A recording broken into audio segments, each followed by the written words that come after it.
At 2 a.m., my stepbrother stabbed me. My parents laughed until the judge read his sentence. Hi, I'm Jocelyn. You know how people always say blood is thicker than water?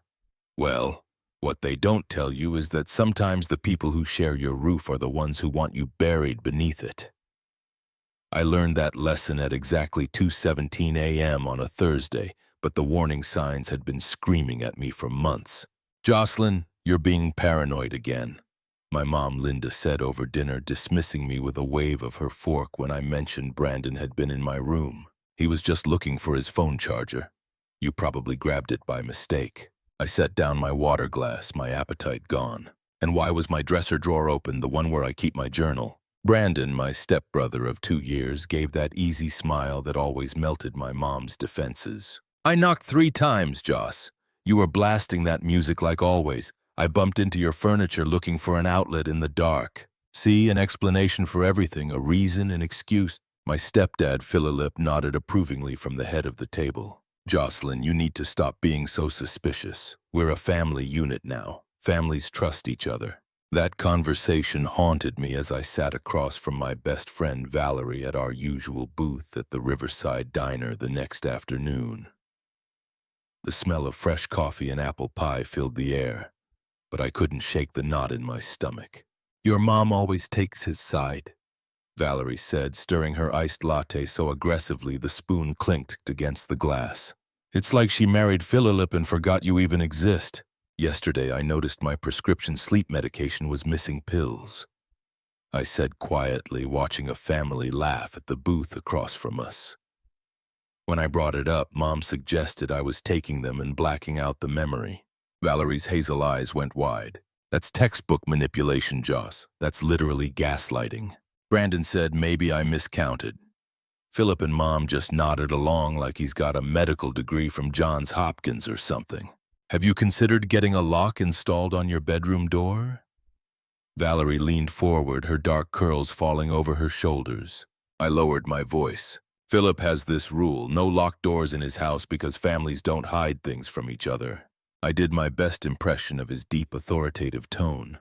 That's a massive red flag, Joss. Valerie's expression turned serious. What about setting up some kind of security like a camera? That's actually not the worst idea. I took a long sip of my cappuccino, thinking. I still have my old iPhone from sophomore year. It still works. Do it tonight. Something about this whole situation feels wrong, really wrong. I set up that camera. 3 days later at 1:47 a.m., it captured Brandon entering my room, going through my backpack, taking $40 from my wallet, reading pages of my journal, and most disturbingly standing at the foot of my bed, watching me sleep for almost 7 minutes. I showed the footage to Valerie the next day at her apartment in the Meadowbrook complex. Jocelyn, this is beyond disturbing. Her hands shook as she held my phone. You need to show your mom immediately, like right now. You really think she'll believe me this time? Even with video evidence? She has to. It's right there on screen. There's no talking his way out of this. I nodded, though dread pulled in my stomach like ice water. I'll show them tonight after dinner. Call or text me the second it's over. Okay, I don't care if it's 3 o'clock in the morning. That evening, I connected my old iPhone to the living room TV while Mom and Philip settled onto their leather sectional. The evening news played in the background. What's this about, Jocelyn? Mom sighed heavily. We were about to watch Yellowstone. There's something you both need to see. It's about Brandon. Philip's jaw tightened immediately, his posture going rigid. If this is more of your accusations against my son, just watch. I hit play. The video filled the 55 in screen, the timestamp. Brandon's face clearly visible, his hands in my things, standing over me while I slept, completely vulnerable. The silence afterward was suffocating. Philip spoke first, his voice cold. This proves absolutely nothing. He was obviously looking for something you borrowed and didn't return. My heart dropped. My belongings. In my room. And what possible explanation is there for him standing over me, watching me sleep? Mom looked uncomfortable but said, You've always been jealous of the attention Brandon gets from Philip. This is manipulative, Jocelyn, setting up hidden cameras to frame him. The room spun. Are you actually serious right now? Did you watch the same video I just showed you? We're done discussing this. Philip stood, his 6-foot frame towering over me. Hand over that camera, no more surveillance in my house. That night, I texted Valerie. They didn't believe me. Said I was jealous and making everything up. Her response came within seconds. Pack a bag.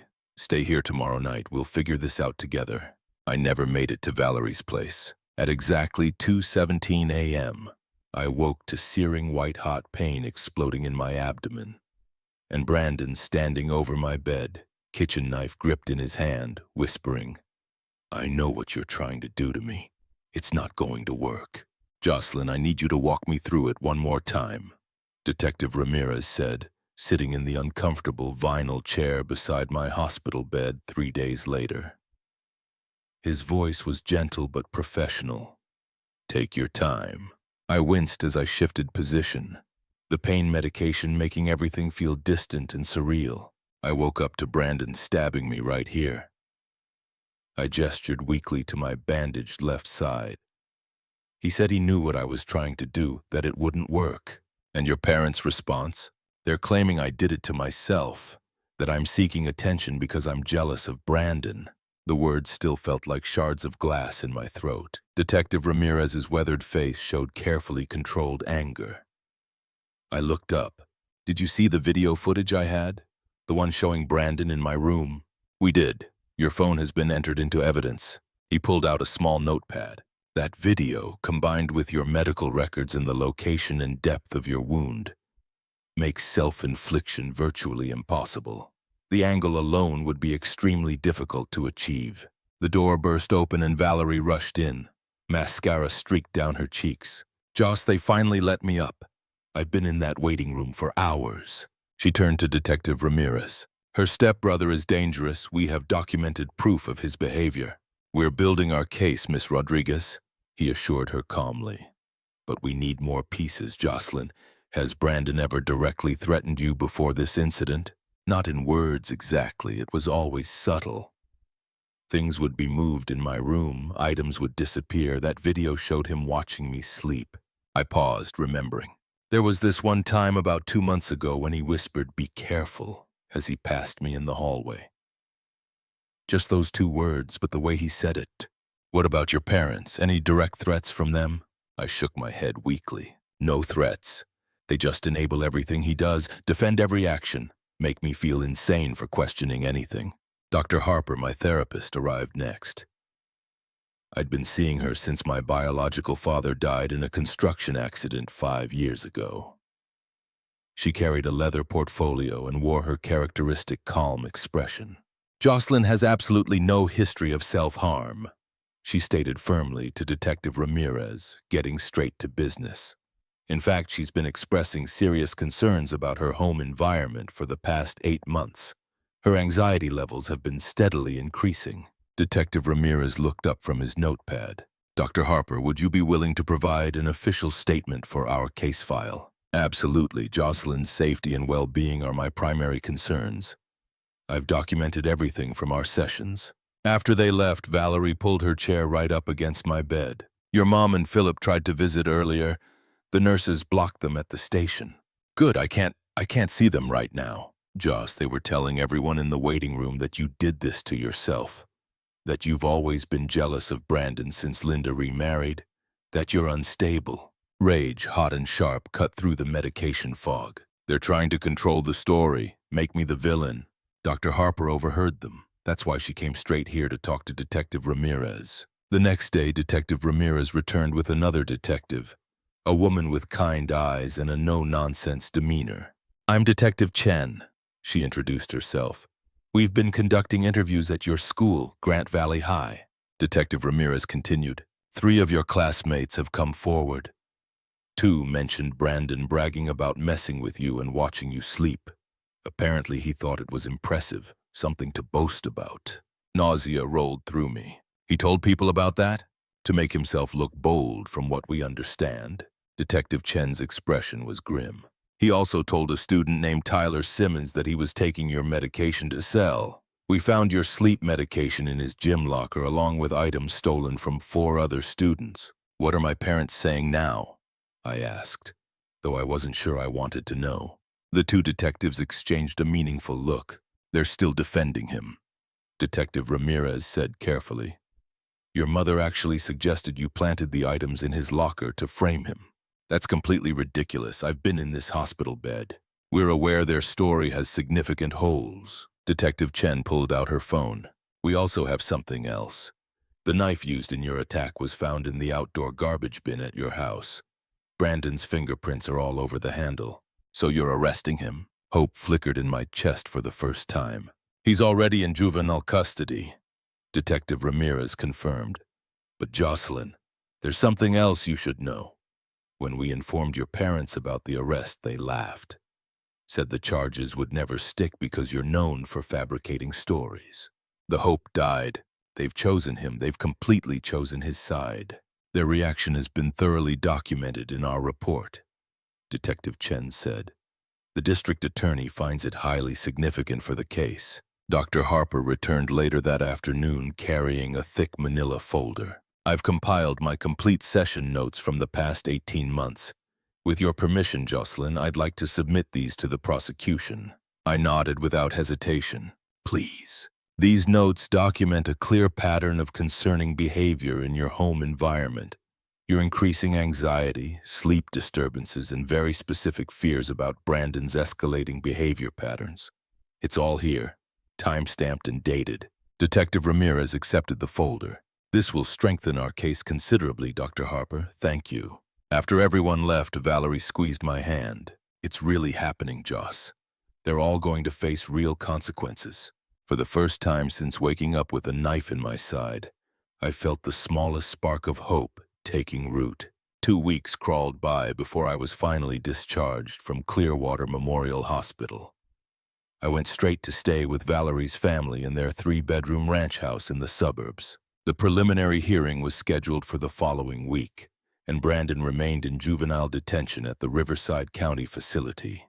My parents had been calling obsessively, leaving voicemails that swung wildly between pleading and threatening. "You need to drop these absolutely ridiculous charges," Philip's voice growled from my phone speaker. "You're destroying this family with your lies, Jocelyn. Do you understand what you're doing to your mother?" Valerie shook her head as we listened in her bedroom. "Your stepdad is legitimately unhinged." My phone buzzed again in my hand. Mom's number. "Should I answer?" I asked Valerie, my thumb hovering over the screen. "Put it on speaker. I'll witness everything she says." I took a steadying breath and answered. "Hello, Jocelyn. This has gone far enough." Mom's voice was tight, strained. "You need to tell everyone the truth now." "I am telling the truth. Brandon stabbed me with a kitchen knife. We both know that's not what really happened. Brandon would never hurt anyone. He's a good boy." "Then how do you explain the knife with his fingerprints? The video of him in my room, the stolen medication in his locker at school." "You're setting him up," Philip's voice boomed in the background. "You've been jealous and vindictive since day one of this marriage." "Philip, please," Mom said, then continued. "Jocelyn, sweetie, Brandon made a mistake taking your things. He admits that much. But this stabbing accusation is going too far. You're ruining his entire future." "A mistake?" My voice rose despite myself. "Mom, he stood over me while I slept. He stole my prescription medication. He stabbed me. I have a 7-in wound and 43 stitches. We're willing to forgive you for all of this," she said, completely ignoring everything I just said. "But you absolutely must drop these charges against Brandon. He's just a kid. Forgive me." I couldn't believe what I was hearing. "I'm not dropping anything. He belongs in custody." Philip's voice returned louder and more aggressive. "Listen here, you ungrateful little—" "No, you listen," I interrupted, surprising myself with my own firmness. "Brandon stabbed me. You both defended him and accused me of lying about being attacked. I'm done with all of you." "Jocelyn, please." Mom's voice softened, trying a different tactic. "Brandon's entire future is at stake here. His college prospects, his reputation. He's your brother. Stepbrother, and he should have considered his future before he put a knife in my side. He says he didn't do it. He swears he didn't. Why won't you believe your own brother? The same reason you won't believe your own daughter, I guess." Philip grabbed the phone back. "You'll regret this, Jocelyn. When this is all over and the truth comes out, don't you dare expect to come back to this house. Is that a threat, Philip? Valerie interjected loudly. Because I'm recording this entire call on my laptop. Brief silence. Then Mom's voice, weaker now.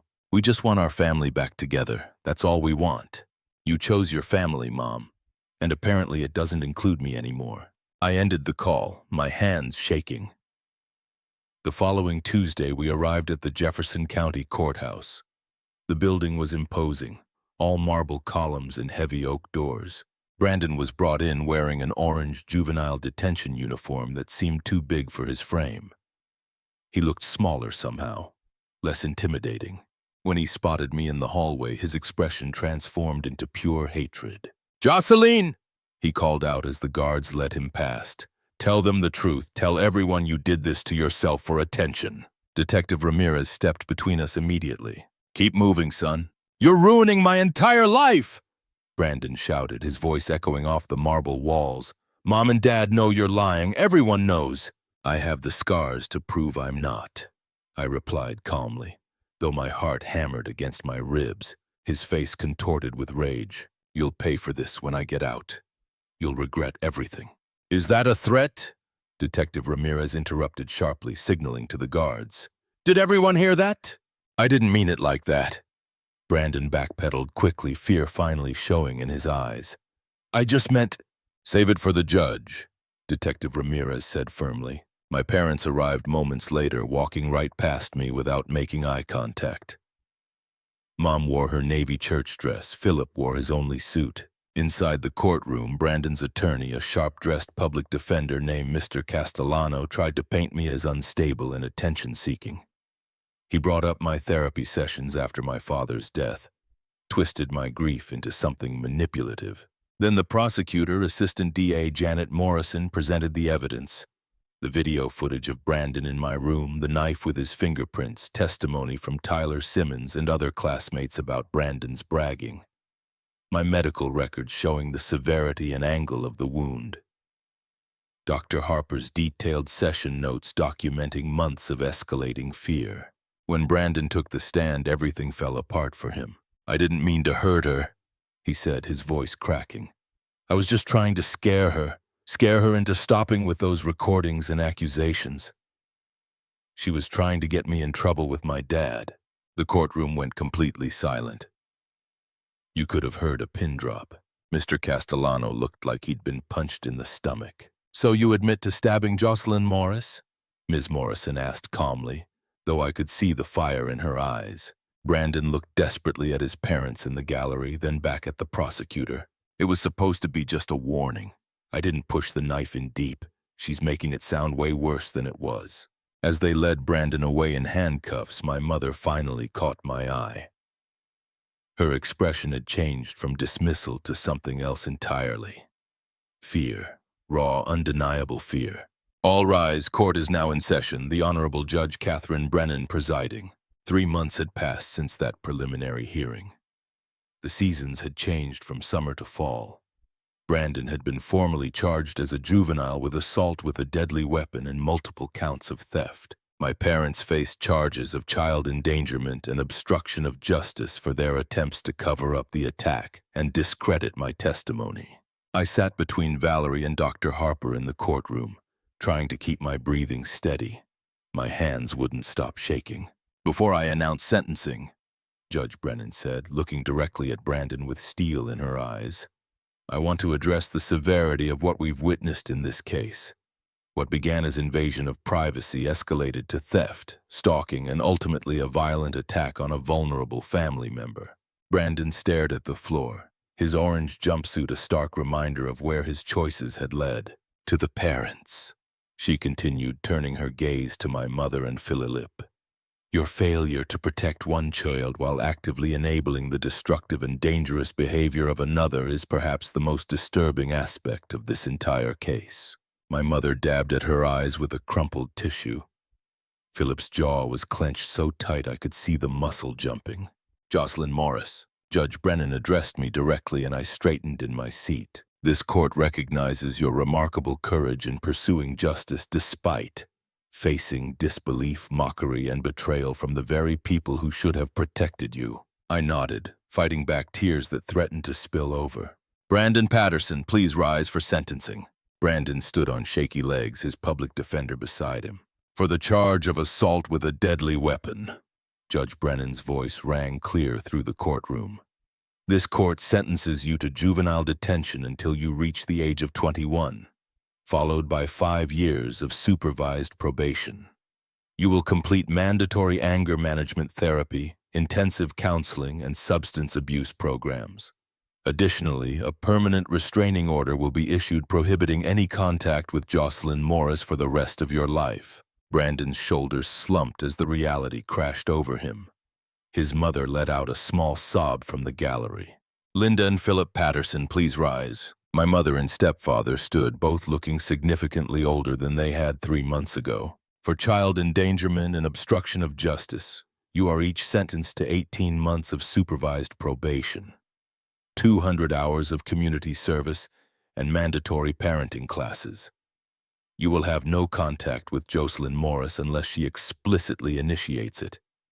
This court also orders you to pay all of Jocelyn's medical expenses, therapy costs, and pain and suffering damages. Judge Brennan paused, then leaned forward. Let me be absolutely clear. Your laughter and complete dismissal of a violent attack on your daughter was unconscionable. Your attempts to manipulate the narrative and protect your son at her expense was reprehensible. This court finds your behavior as parents to be morally bankrupt.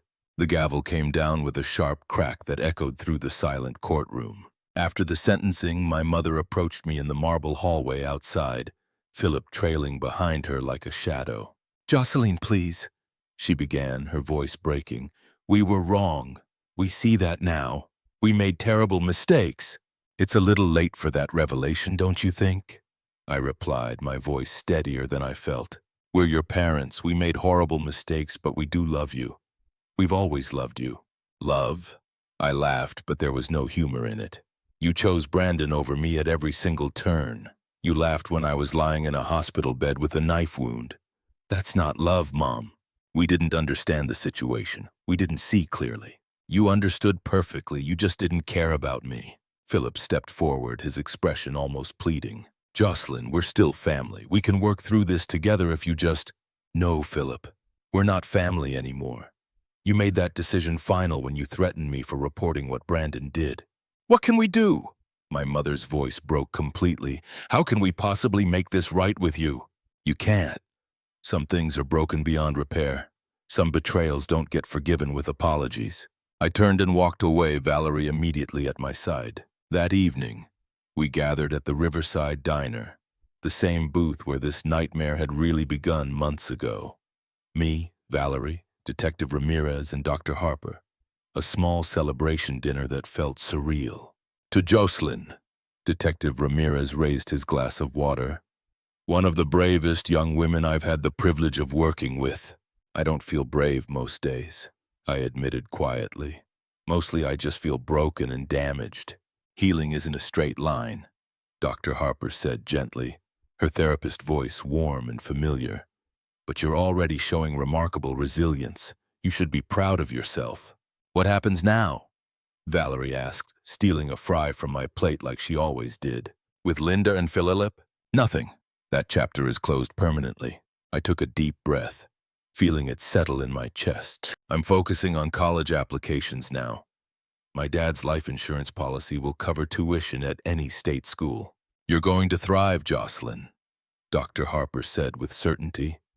"This experience is part of your story, but it absolutely does not define who you are." Detective Ramirez nodded, setting down his coffee. "And your testimony in this case might help other kids in similar situations. It's already being cited in training materials." I looked around at the people sitting in this booth, the people who had believed me, supported me, fought for me, and helped me find justice when my own family wouldn't. These were my real family now. "Do you think sharing your story publicly might help others?" Valerie asked carefully. "I mean, when you're ready. No pressure." I considered this, watching the condensation slide down my water glass. "Maybe someday, when I've healed more, when I'm ready. No pressure at all." Dr. Harper assured me. But your voice is incredibly powerful, Jocelyn. Remember that. As we finished our meal, burgers and fries and pie, comfort food that actually brought comfort, I felt something I hadn't experienced in what seemed like forever. Peace. Actual, genuine peace. The road ahead wouldn't be easy, I knew that. But for the first time, I could see beyond the betrayal, beyond the pain. I could see a future. Have you thought about what you want to study in college? Detective Ramirez asked, breaking into my thoughts. Criminal justice, I replied without hesitation. Maybe social work, too. I want to help people like me. People who need someone to believe them when everyone else won't.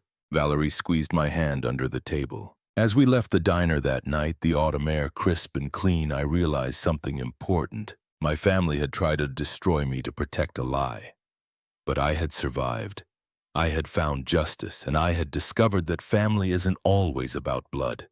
It's about who shows up when your world is falling apart. Have you ever had to choose between family loyalty and your own safety? What would you have done in my position?